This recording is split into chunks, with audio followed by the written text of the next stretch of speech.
Terima kasih Tuhan Yesus, terima kasih. Haleluya.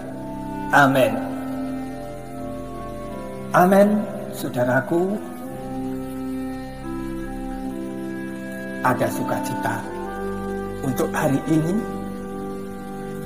apabila saudara 2-3 hari kemarin kita telah memperingati kenaikan Tuhan Yesus ke surga. Kita ingat bahwasannya Tuhan Yesus pernah berkata bahwa aku akan kembali ke rumah Bapakku. Aku akan mempersiapkan tempat bagi kamu sekalian. Dan aku akan kembali menjemput umat-umatku. Mungkin firman Tuhan seperti itu saudara, semuanya sudah tidak asing lagi. Begitu juga dengan pujian yang mengatakan bangkit Sion bangkit. Dan banyak pujian-pujian kemenangan bahwasanya Yesus telah naik ke surga untuk mempersiapkan tempat bagi kita semua. Tetapi kalau kita ingat juga, ada pujian yang mengatakan, begitu juga di dalam firman Tuhan, Yesus bertanya kepada kita, apakah dia mendapati iman, mendapati iman orang-orang percaya itu di dunia ini. Di sini firman Tuhan juga pujian. Tuhan Yesus itu adalah suatu pertanyaan dari Tuhan Yesus. Apakah dia nanti kalau datang kedua kalinya mendapati iman anak-anaknya, pengikut-pengikutnya, mempunyai iman yang maksimal, yang sempurna di dalam pengiringan Tuhan. Kita sebagai orang percaya sering hanya berpikir Tuhan Yesus telah mati di atas kayu salib. Pada hari yang ketiga dia bangkit. Setelah itu 40 hari 40 hari Tuhan Yesus naik ke surga. Dia akan memberikan penolong yang lain, yaitu Roh Kudus.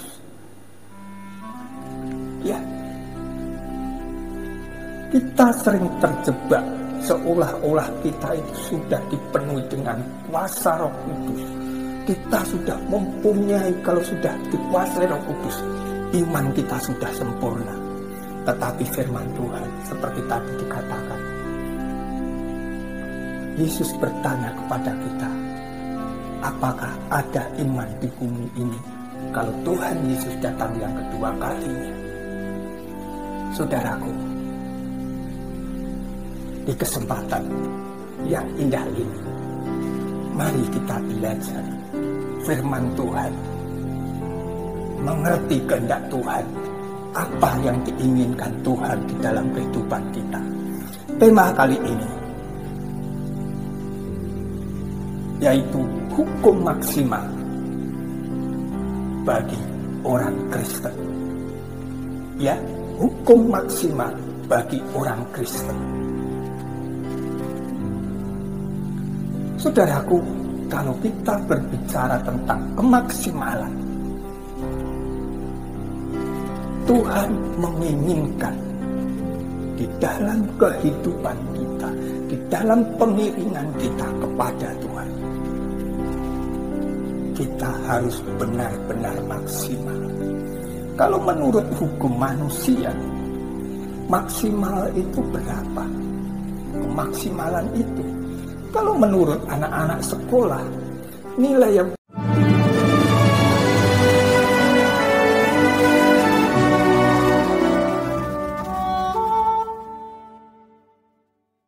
maksimal adalah 10. Itu adalah nilai maksimal. Begitu juga di dalam kekristenan, kita juga harus maksimal sebagai orang-orang Kristen di dalam mengiring Tuhan Yesus Kristus.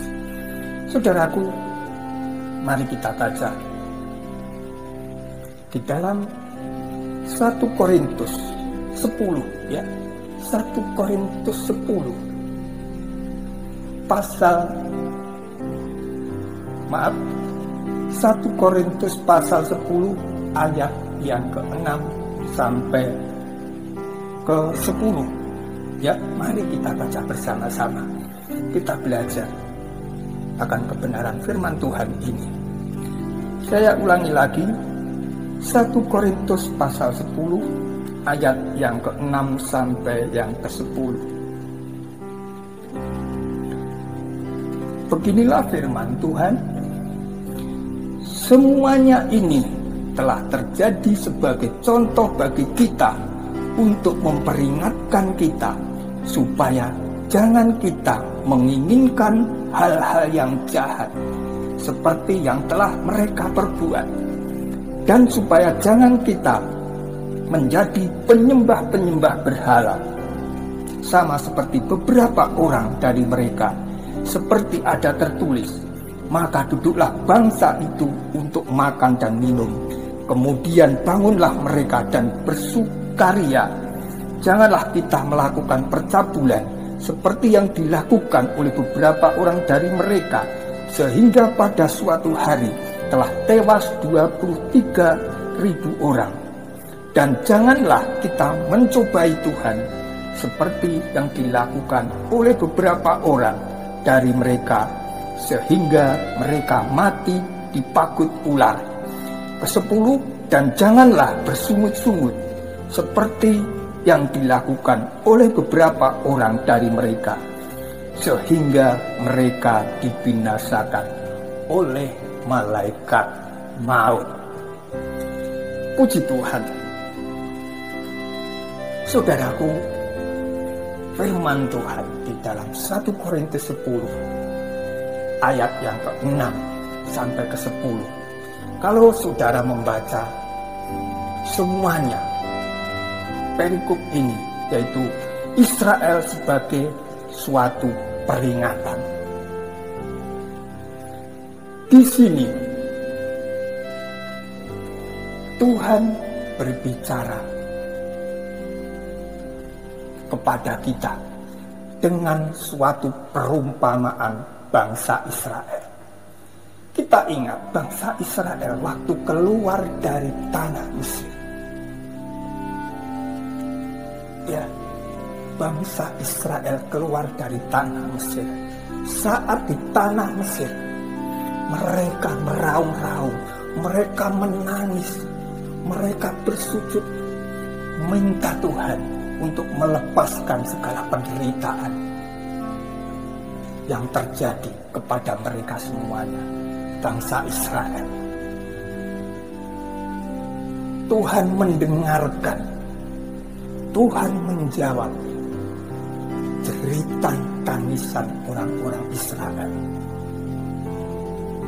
dengan memberikan seorang penuntun sebagai seorang pemimpin, yaitu Musa, untuk membawa bangsa Israel ini keluar dari tanah Mesir. Saudaraku, Tuhan menginginkan, Tuhan mempunyai rencana yang indah buat bangsa Israel ini. Tuhan tidak hanya mengeluarkan bangsa Israel dari perbudakan Mesir, tidak, saudaraku, tetapi Tuhan jauh ke depan mempunyai rencana yang indah, yaitu memberikan suatu tempat yang dikatakan dengan penuh, ya, dikatakan tempat itu penuh dengan madu. Ya, Saudaraku, di situ dikatakan Tuhan akan membawa bangsa Israel untuk menuju ke tanah Kanaan. Saudara, kalau kita berbicara tentang Kanaan, tanah Kanaan selalu digunakan oleh Tuhan, oleh Allah sebagai simbol potensi kemaksimalan dari umat manusia. Sebab saudaraku, bangsa Israel yang keluar dari tanah Mesir dan menuju ke tanah Kanaan itu adalah suatu gambaran di dalam kehidupan kita, ya, abad 21 ini. Tuhan juga mempunyai rencana di dalam hidup kita dan saudara semua. Tuhan telah mengangkat kita dari dosa, dari kekelaman. Kita diangkat, kita dibersihkan untuk masuk di dalam kerajaan-Nya, menjadi pengikut-pengikut-Nya. Setelah itu masuk di dalam kerajaan-Nya. Kalau bangsa Israel zaman dahulu, zaman Musa, mereka dikeluarkan dari perbudakan Mesir. Kalau zaman sekarang, kita dikeluarkan dari perbudakan dosa. Saudaraku, tanah Kanaan selalu digunakan oleh Allah sebagai simbol potensi kemaksimalan dari umat manusia. Kalau bangsa Israel, Tuhan mempunyai rencana semua masuk ke tanah Kanaan. Begitu juga zaman sekarang ini. Tuhan membawa kita keluar dari lumpur dosa, dari kekelaman, untuk menuju kekekalan Tuhan. Itulah tujuan Tuhan. Tapi apa yang terjadi? Zaman sekarang, kita tidak pernah mempergunakan potensi-potensi yang maksimal yang diberikan oleh Tuhan. Apakah Tuhan pada waktu bangsa Israel keluar dari tanah Mesir tidak memberikan janji-janji yang luar biasa? Tuhan melakukan suatu mujizat yang luar biasa, di mana dikatakan kasutnya saja, katakanlah zaman sekarang, sandal atau sepatu 40 tahun tidak rusak. Saudaraku, pikirkan saja penyertaan Tuhan kepada bangsa Israel ini. 40 tahun saja kasutnya tidak rusak. Di mana kalau siang hari Tuhan mengirimkan, yaitu tiang awan, kalau malam hari Tuhan mengirimkan tiang api.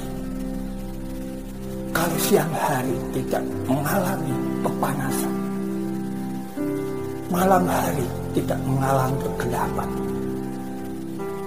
Tuhan mengirimkan berkat-Nya, mengirimkan mana, mengirimkan burung puyuh. Di padang yang gersang Tuhan memberikan air. Kurang luar biasanya apa Tuhan? Tuhan ingin membawa bangsa Israel ini untuk menuju kemaksimalannya, yaitu menuju Kanaan. Saudara, begitu juga kita saat ini. Kita telah dikeluarkan, diangkat oleh Tuhan untuk menuju kekekalan Tuhan bersama-sama dengan Tuhan Yesus. Kalau saudara merasakan kasih Tuhan dalam kehidupan kita, mungkin saudara sudah berumur 5, 30, 50, atau 70 tahun. Ya,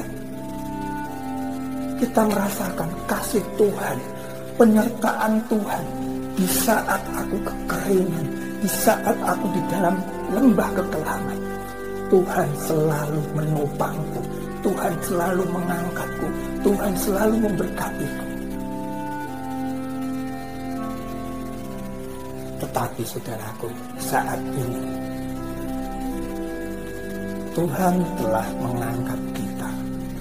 Tuhan telah membawa bangsa Israel keluar dari tanah perbudakan. Tuhan memberikan berkat-berkat yang luar biasa. Begitu juga pada saat ini Tuhan memberi kekuatan, kesehatan, berkat-berkat jasmani kepada saudara semua. Apakah kita ingin seperti orang-orang Israel ini di padang gurun selama 40 tahun? Tuhan sudah menjanjikan tanah Kanaan, tapi kenapa bangsa Israel di padang gurun sampai 40 tahun? Emangnya tanah Kanaan dari Mesir ke Kanaan itu sampai 40 tahun? Tidak, saudara.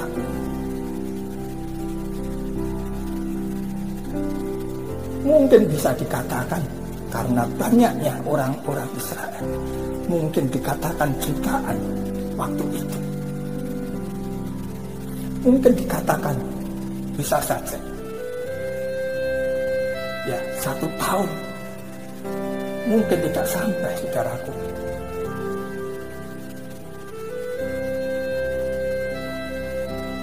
Tapi kenapa bangsa Israel mereka berputar-putar tidak sampai ke tanah Kanaan? Begitu juga dalam kehidupan kekristenan kita. Apakah kita selama ini tidak pernah melakukan potensi maksimal kita yang diberikan oleh Tuhan? Kita pergunakan dengan tepat. Bahkan kita seperti bangsa Israel hanya putar terus. Saudaraku yang terkasih dalam nama Tuhan Yesus Kristus, seperti di dalam 1 Korintus tadi,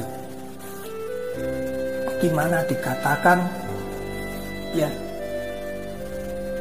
ini yang dilakukan oleh bangsa Israel, begitu juga ini yang dilakukan oleh orang-orang yang mengaku sebagai anak-anak Tuhan. Apa, saudaraku, yang menghambat kemaksimalan kita di dalam pengiringan Tuhan? Mari kita soroti satu persatu. 1 Korintus 10 ayat yang ke-6. Ini yang pertama. Semuanya ini telah terjadi sebagai contoh bagi kita untuk memperingatkan kita supaya jangan kita menginginkan hal-hal yang jahat seperti yang telah mereka perbuat. Inilah, saudaraku, kenapa potensi kemaksimalan kita untuk menuju tanah Kanaan, yaitu tanah kekekalan kita, besok nanti kalau kita dipanggil Tuhan. Inilah yang menghalangi kita. Jadi, saudaraku, kita jangan berpikir kalau kita sudah orang Kristen itu kita tidak melakukan perbuatan-perbuatan yang diperintahkan oleh Tuhan. Yang penting kan aku sudah selamat. Tidak seperti itu, saudaraku. Inilah yang menghambat orang-orang Israel. Kenapa bangsa Israel yang keluar dari tanah Mesir, tidak ada satupun yang masuk ke tanah Kanaan kecuali Yosua dan Kaleb. Yang bisa masuk ke tanah Kanaan adalah generasi-generasi berikutnya setelah orang itu yang lahir di padang belantara. Tapi orang-orang yang diangkat, diambil, dikeluarkan dari Israel, dari Mesir, tidak ada satupun yang masuk ke tanah Kanaan. Begitu juga kita, saudaraku. Ya, jangan berpikir kalau kita sudah diangkat Tuhan menjadi anak-anaknya, kita sudah pasti. Tapi mari, supaya kita bisa memaksimalkan potensi yang telah diberikan oleh Tuhan. Yang pertama, kita jangan berbuat jahat. Kenapa bangsa Israel tidak bisa masuk ke tanah Kanaan? Orang-orang yang dari Mesir, angkatan dari Mesir, tidak ada yang masuk ke Kanaan karena mereka berbuat jahat. Mereka sering dihadapkan dengan keadaan di mana kalau kita melihat padang gurun, mungkin kita di Indonesia tidak pernah melihat yang namanya padang gurun, saudaraku. Coba saja kita ke Gunung Bromo saja, kita perumpamakan gitu saja. Kalau kita ingin menuju ke Gunung Bromo, di situ tidak ada satupun pohon-pohon. Di situ banyak pasir-pasir, saudara. Maka kalau kita kalau ingin menuju ke Gunung Bromo, kebanyakan dari kita yang mungkin yang punya uang sewa mobil sampai di bawahnya Gunung Bromo. Tetapi kalau orang yang tidak punya uang atau mungkin ingin berjalan kaki, mereka bisa merasakan bagaimanakah dia harus berjalan di tengah padang-padang yang berpasir, hamparan pasir itu. Begitu juga bangsa Israel. Mereka keluar dari tanah Mesir. Mereka di tanah Mesir melihat suatu gemerlap yang luar biasa. Bisa dikatakan di sana gedung-gedung yang tinggi, orang berlalu lalang, kereta-kereta, apa-apa ada. Tapi setelah mereka dikeluarkan dari tanah perbudakan ini, kenapa kok dihadapkan dengan gurun-gurun seperti ini? Hadap ke kiri, mungkin kita menghadap ke kiri, semuanya gunung-gunung tandus. Kita menghadap ke kanan, hamparan pasir saja. Ke depan juga begitu, ke belakang juga seperti itu, tidak ada apa-apa. Mereka semuanya melakukan kejahatan. Apa yang dilakukan kejahatan? Mereka berpikir, kenapa Tuhan katanya ingin membawa kami menuju tanah Kanaan yang penuh susu dan madu, tapi kenyataannya di sini padang gersang yang ada. Kalau gitu lebih baik dulu gak usah ikut Musa. Lebih baik aku di Mesir walaupun aku jadi budak, daripada aku mati di padang belantara. Itulah yang terjadi. Bangsa Israel, mereka berbuat jahat, mereka berbuat kejahatan. Apakah di dalam kehidupan kita zaman sekarang? Apakah kita tidak pernah berpikir kita juga sering berbuat jahat kepada Tuhan? Kalau bangsa Israel kakinya yang satu pikirannya ada di Mesir, yang satunya ingin menuju ke Kanaan yang dikatakan tanah yang penuh ya susu dan madu. Kok kenyataan seperti ini? Zaman sekarang juga gitu, saudara. Kita sering berbuat jahat kepada Tuhan. Kita kalau dihadapkan suatu permasalahan, entah itu ekonomi, keluarga, masa depan, jabatan, atau apapun, kita sering berpikir, kenapa Tuhan aku seperti ini? Katanya kalau aku sudah menjadi anak-Mu, Engkau akan memberkati dengan limpah, Engkau akan memperhatikan aku. Tapi kenyataan hidupku kok masih seperti ini. Itulah saudara, perbuatan seperti itu adalah perbuatan yang jahat di mata Tuhan. Jangan pernah kita menggerutu dalam hati kita, berpikir. Banyak anak-anak Tuhan mengatakan yang jatuh, mereka mengatakan, Tuhan, aku sudah beberapa tahun dari kecil melayani-Mu, tapi Engkau selalu memperhadapkan aku dengan masalah-masalah. Apakah itu, saudara, di hadapan Tuhan itu bukan suatu kejahatan?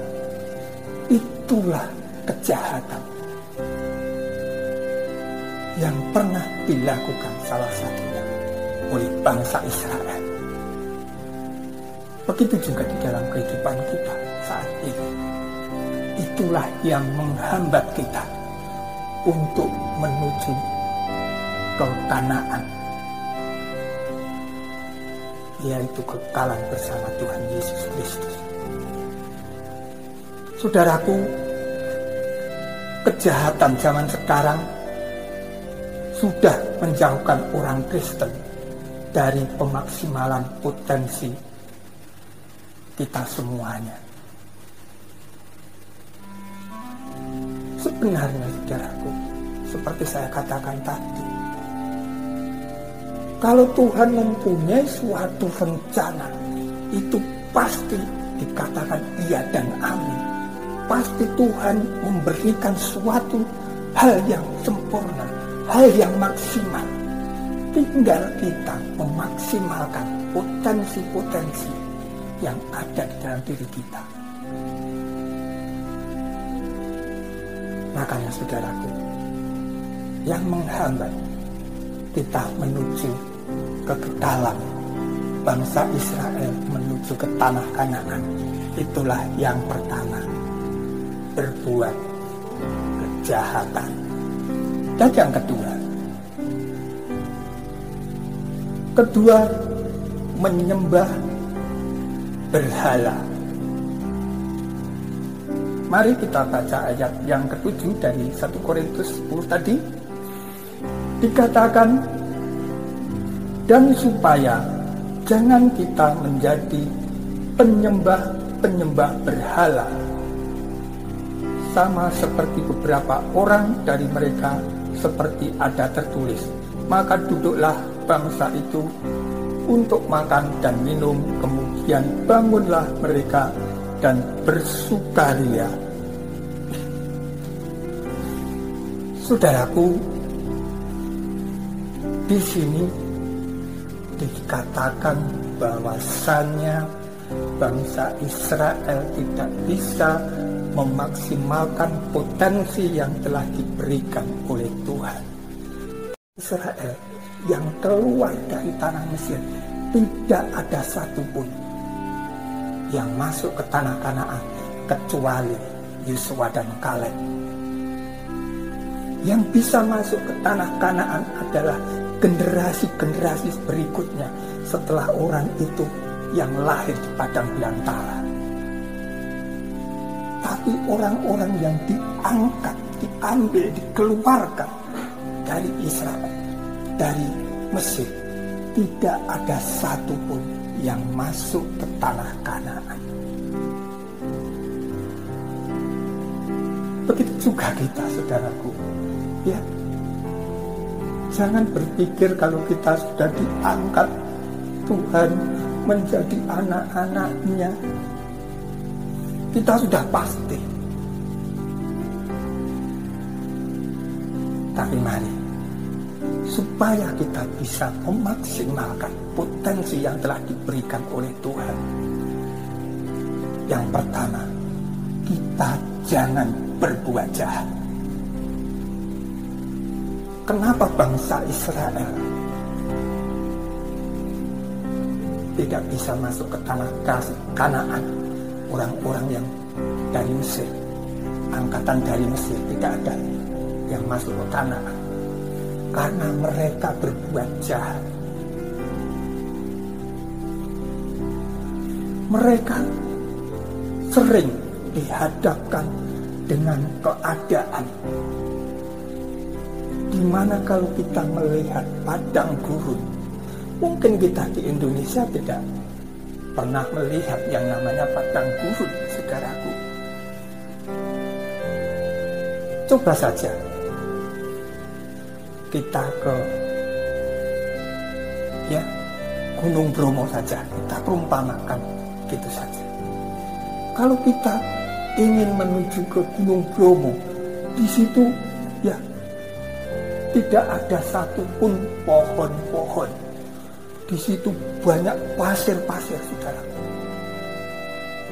Maka kalau kita melewati, kalau ingin menuju ke Gunung Bromo, kebanyakan dari kita yang mungkin yang punya uang sewa mobil sampai di bawahnya Gunung Bromo. Tetapi kalau orang yang tidak punya uang atau mungkin ingin berjalan kaki, mereka bisa merasakan bagaimanakah dia harus berjalan di tengah padang-padang yang berpasir, hamparan pasir itu.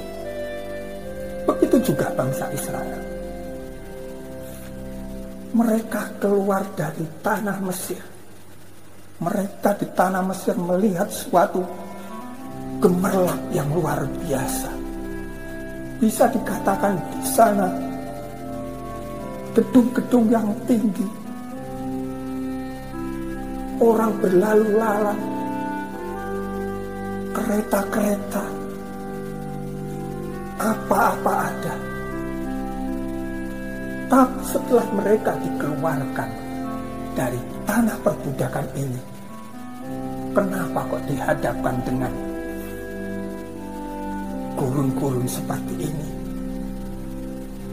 Hadap ke kiri, mungkin kita menghadap ke kiri, semuanya gunung-gunung tandus. Kita menghadap ke kanan, hamparan pasir saja. Ke depan juga begitu, ke belakang juga seperti itu, tidak ada apa-apa. Mereka semuanya melakukan kejahatan. Apa yang dilakukan kejahatan?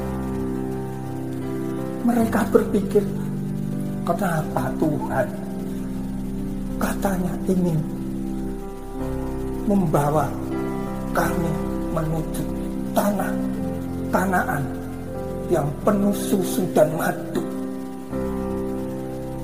tapi kenyataannya di sini padang gersang yang ada. Kalau gitu lebih baik dulu gak usah ikut Musa. Lebih baik aku di Mesir walaupun aku jadi budak, daripada aku mati di padang belantara. Itulah yang terjadi.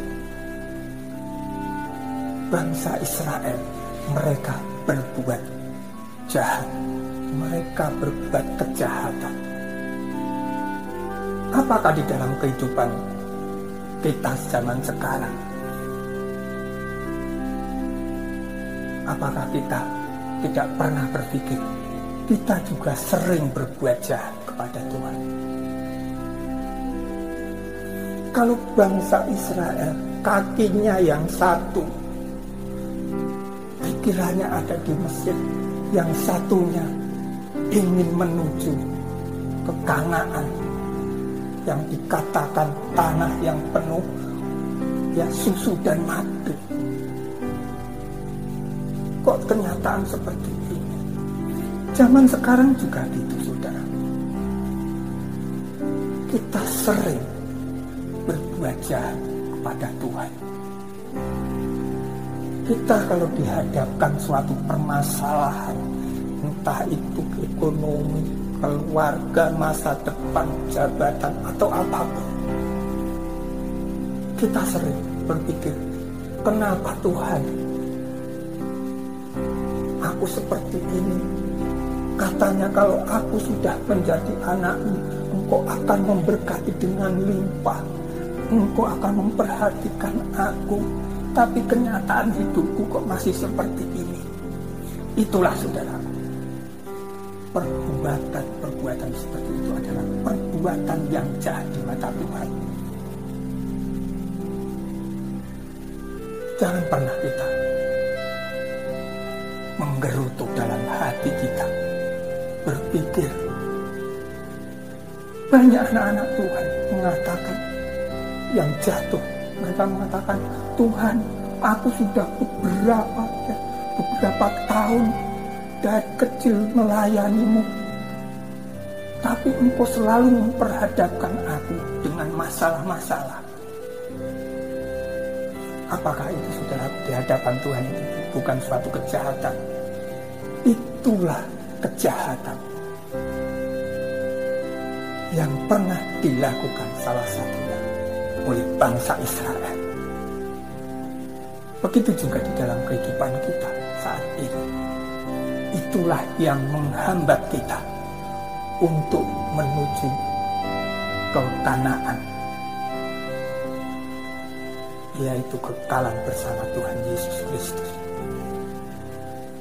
Saudaraku, kejahatan zaman sekarang sudah menjauhkan orang Kristen dari pemaksimalan potensi kita semuanya.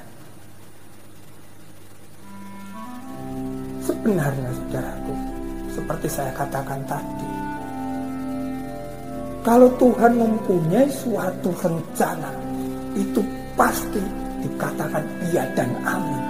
Pasti Tuhan memberikan suatu hal yang sempurna, hal yang maksimal.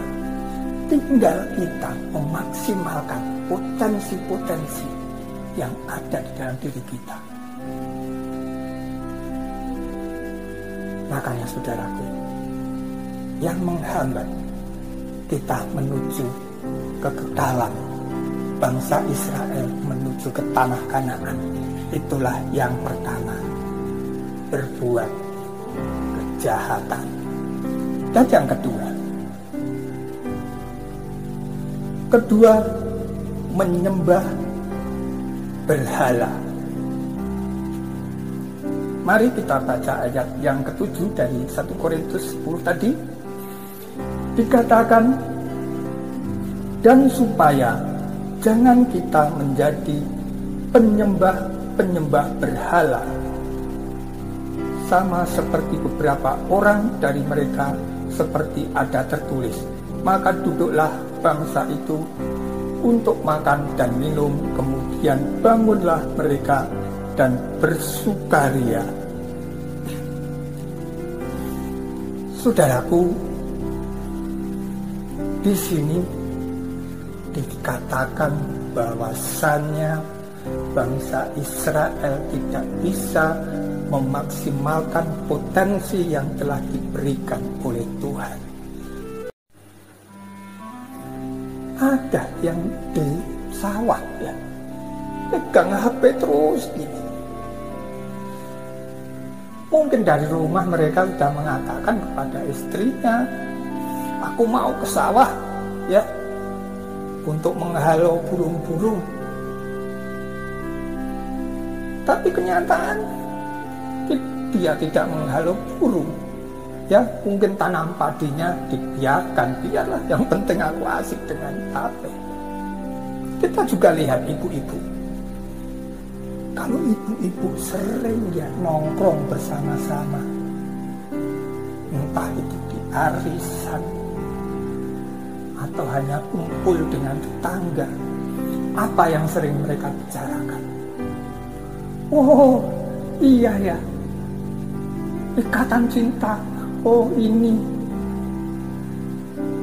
luar biasa. Aku nggak suka yang dengan ini. Itulah saudaraku, ibu-ibu.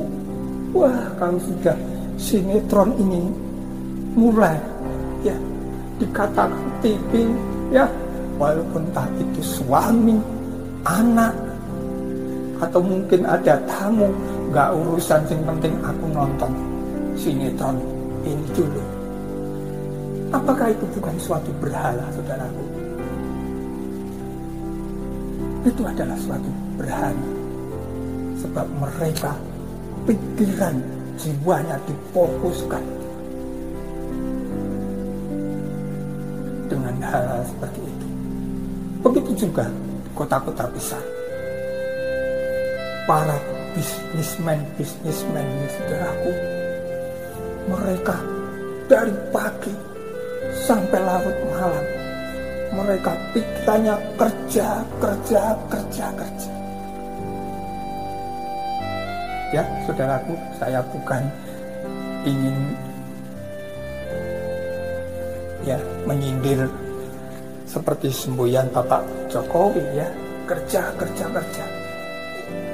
Yang di sini dimaksudkan, mereka melupakan segalanya. Penting aku mencari uang. Bagaimanakah supaya aku mendapatkan uang dengan banyak dan bisa menghidupi keluarga? Itulah, saudaraku,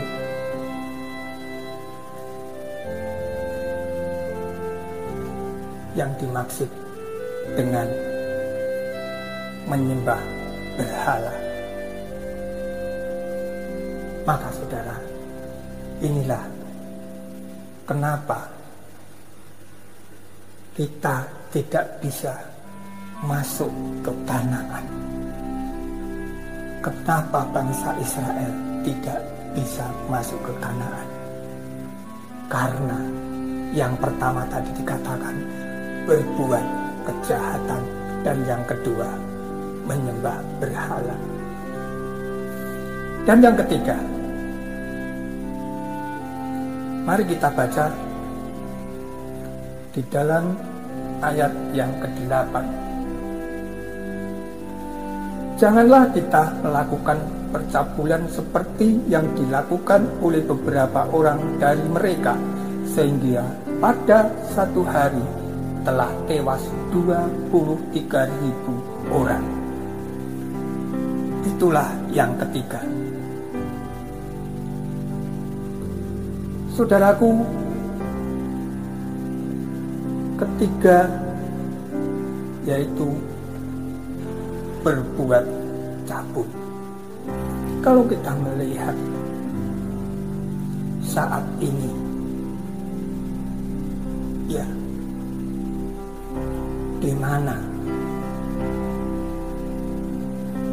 hal-hal yang tidak berkenan di hadapan Tuhan diperlihatkan oleh mereka-mereka yang dikatakan para pendekar-pendekar, atau dikatakan pentolan-pentolan, para pemimpin-pemimpin, para teolog-teolog yang luar biasa. apabila kita melihat ya di YouTube, di mana perbuatan-perbuatan cabul itu diumbar-umbar di depan masyarakat banyak. Sebab YouTube, saudaraku, itu bisa dilihat oleh seluruh dunia.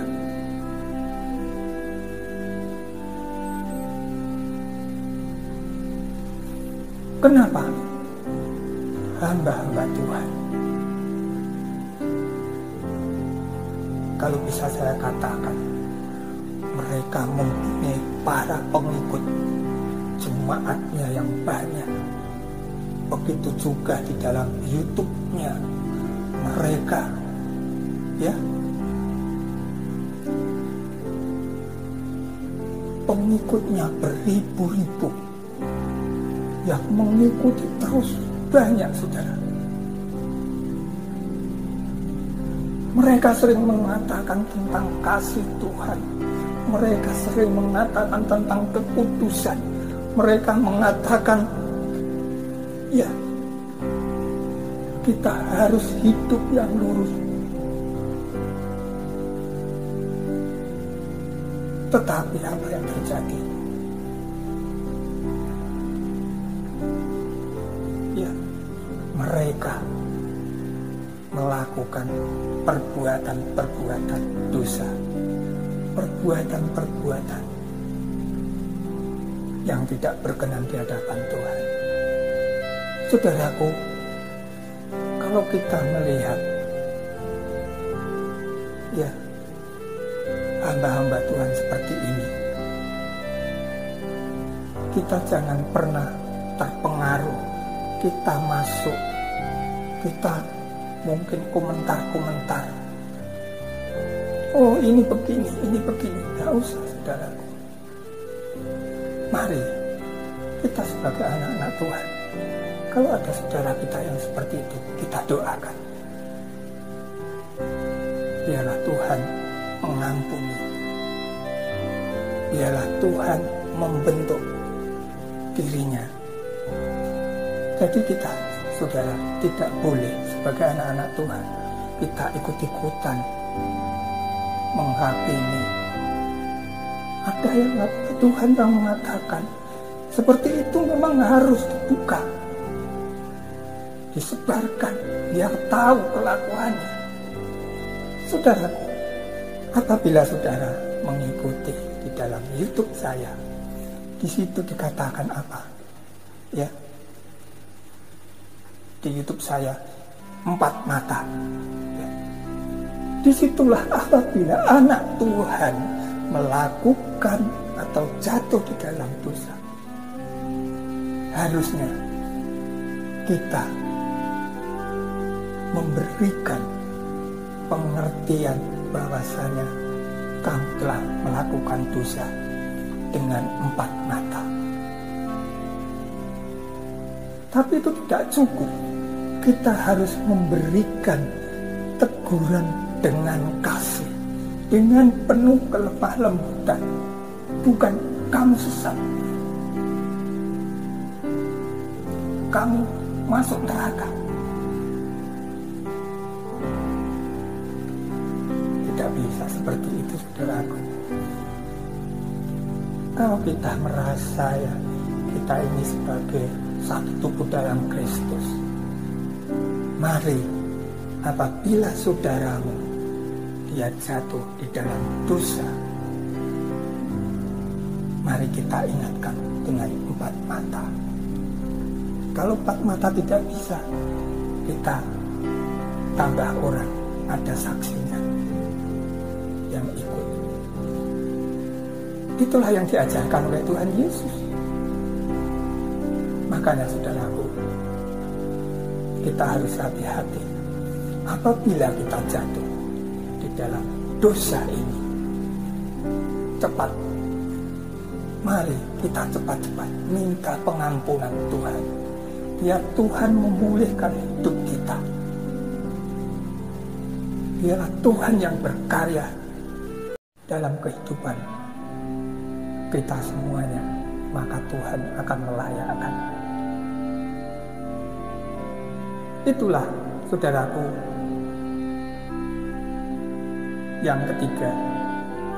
Dan yang keempat, mencobai Tuhan. Ya, itu dikatakan di dalam ayat yang ke-9. Beginilah firman Tuhan, dan janganlah kita mencobai Tuhan seperti yang dilakukan oleh beberapa orang dari mereka, sehingga mereka mati dipakut ular. Itulah yang keempat, mencobai Tuhan. Kalau kita ingat, ya, kita ingat saat Tuhan Yesus di atas kayu salib, di situ banyak orang yang mencobai Tuhan. Mereka mengejek, kalau Engkau Tuhan, kalau Engkau Mesias, turunlah dari salibmu, selamatkanlah dirimu. Begitu juga orang yang disalib di sebelah kiri, mereka juga mengejek Yesus supaya menyelamatkan dirinya juga dirinya, orang penjahat ini.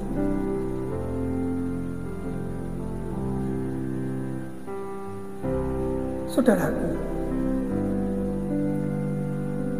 kita juga sering mencobai Tuhan di dalam kehidupan kita. Mungkin kita tidak sadar, ya, mencobai Tuhan. Aku tidak pernah kelihatannya mencobai Tuhan.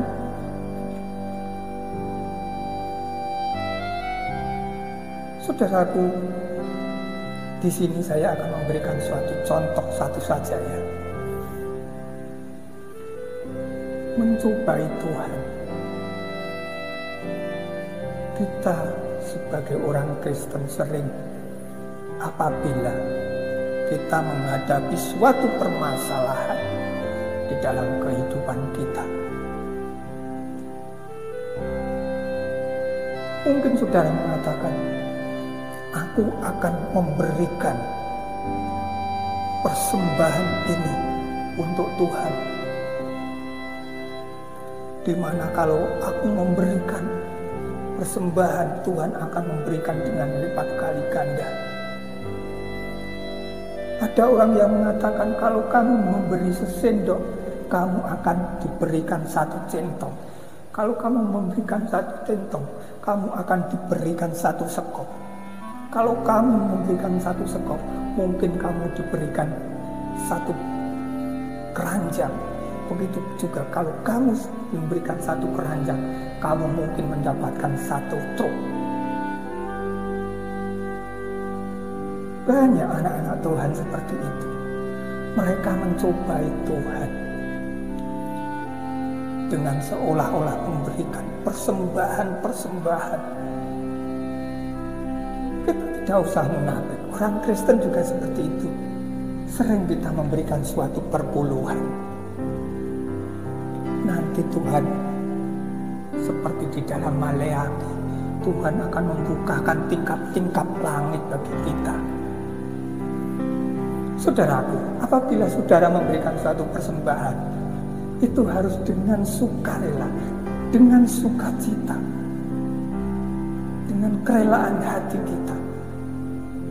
Jadi jangan seolah-olah kita itu kalau sudah memberi Tuhan, kita itu seolah-olah menyuap. Kalau kita sudah memberikan seperti ini, nanti Tuhan akan memberikan lebih. Saudaraku, jangan pernah kita mencobai Tuhan.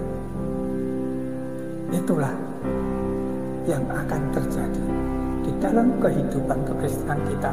Kita tidak akan mengalami kemaksimalan di dalam kehidupan kita menuju ke tanah Kanaan yang kekal nanti.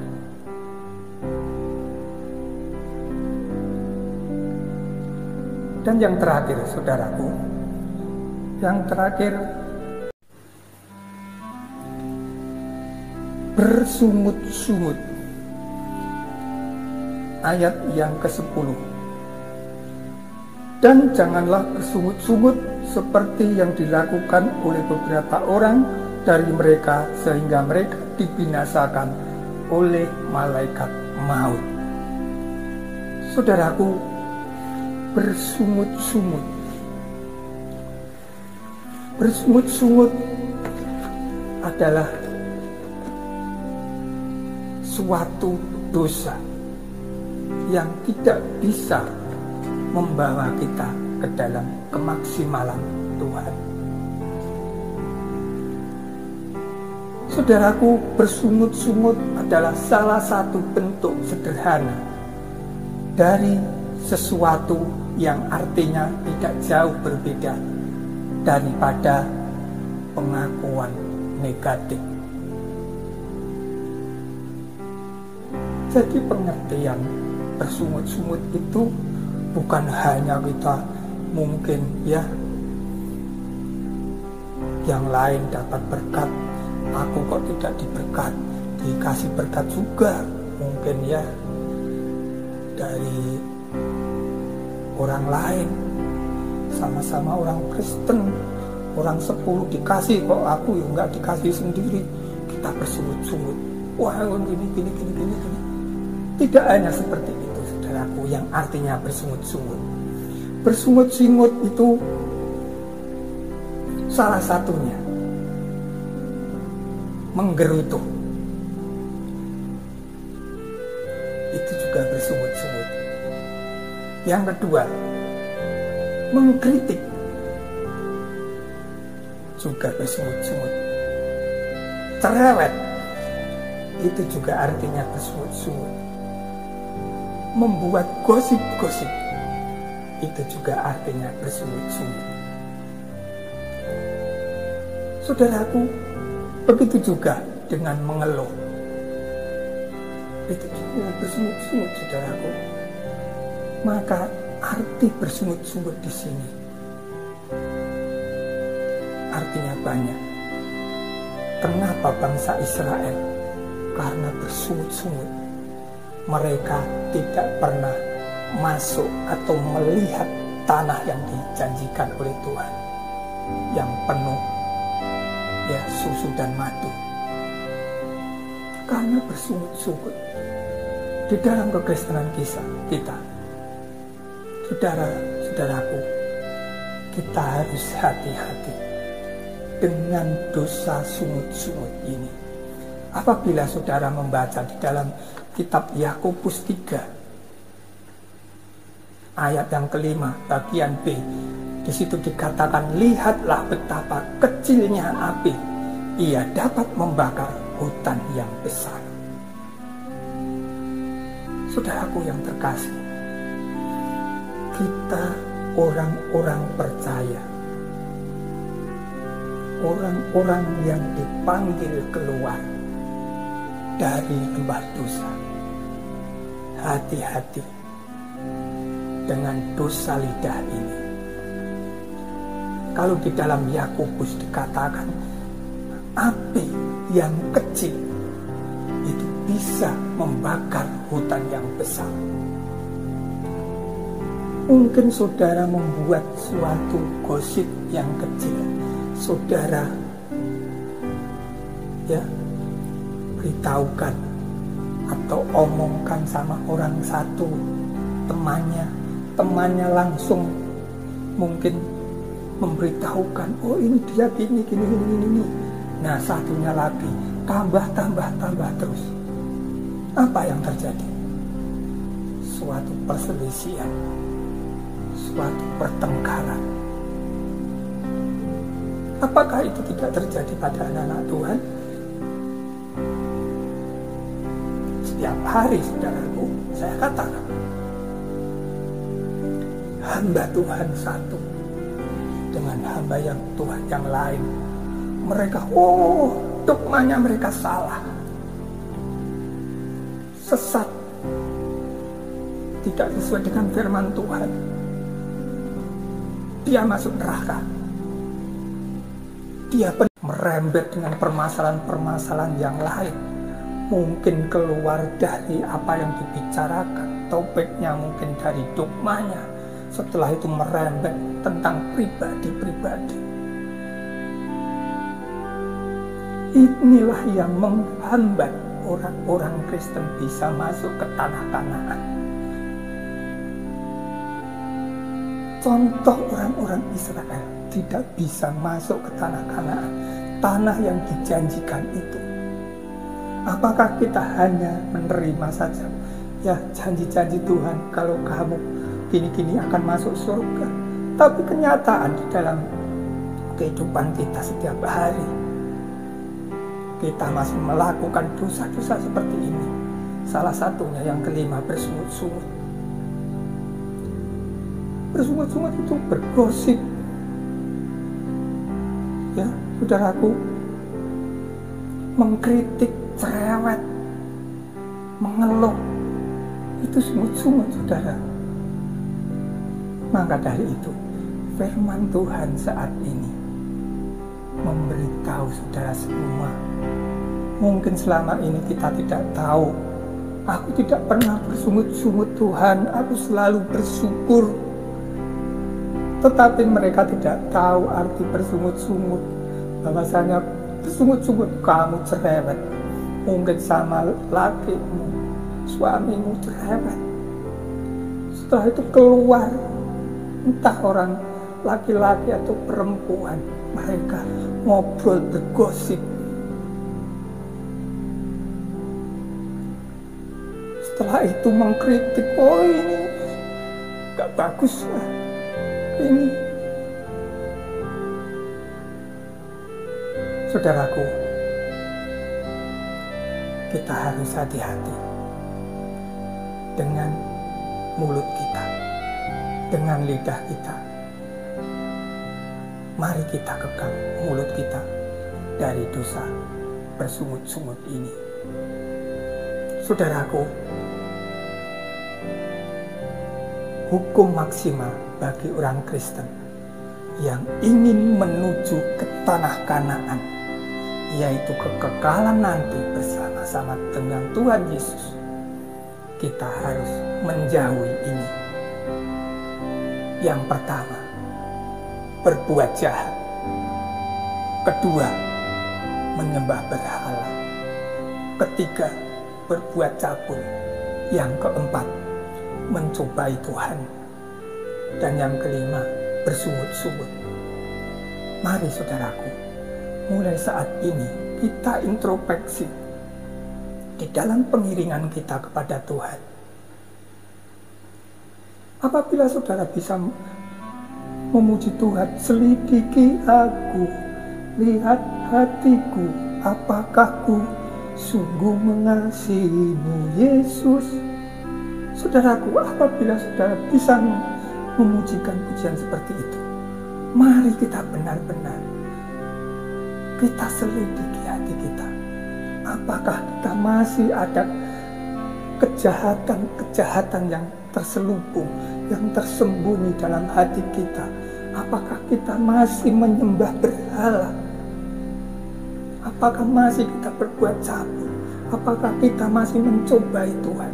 Apakah kita masih bersungut-sungut? Mari saudaraku, mulai saat ini,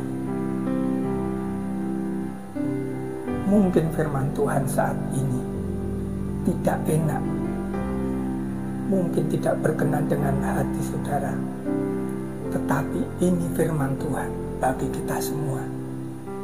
Kita selidiki hati kita. Kalau saudara ingin maksimal,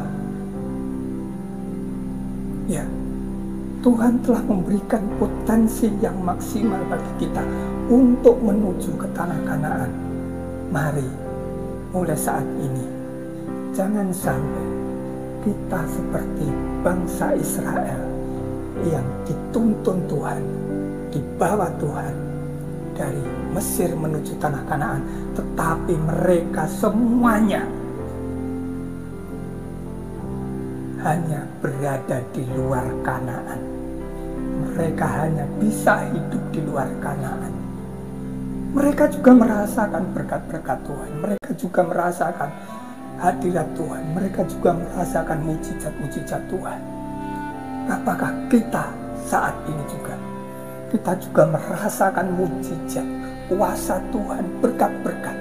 Tetapi kita nantinya hanya di luar Kanaan, yaitu tempat kekekalan yang telah disediakan oleh Tuhan Yesus Kristus. Saudaraku, jadi dengan kenaikan Tuhan Yesus ke surga, di mana Tuhan mengatakan, di rumah Bapa-Ku banyaklah tempat, Aku menyediakan buat engkau. Kalau sudah Tuhan menyediakan tempat, Tuhan akan kembali. Tetapi saat Tuhan Yesus kembali, mereka tidak mendapati iman kepada Tuhan Yesus karena dosa-dosa seperti ini. Itulah kalau kita membaca firman Tuhan, Yesus bertanya kepada kita, apakah ada iman di bumi ini? Bahwasanya Yesus saat itu masih ragu. Apakah mereka, kalau Tuhan Yesus datang, mendapati anak-anaknya mempunyai iman, mempunyai kemaksimalan di dalam mengiring Tuhan. Puji Tuhan, saudaraku, firman Tuhan kali ini hukum maksimal bagi orang Kristen. Biarlah firman Tuhan ini menjadi pelajaran di dalam kehidupan kita. Mulai saat ini, mari kita merendahkan diri pada Tuhan.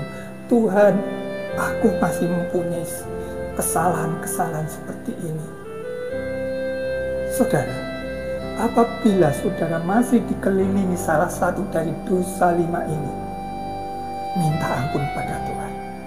Saat ini tangan Tuhan Yesus terbuka buat saudara.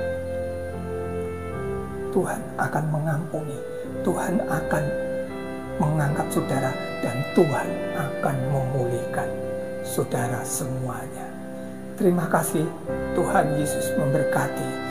Mari kita pujikan pujian yang mengatakan, selidiki aku, lihat hatiku.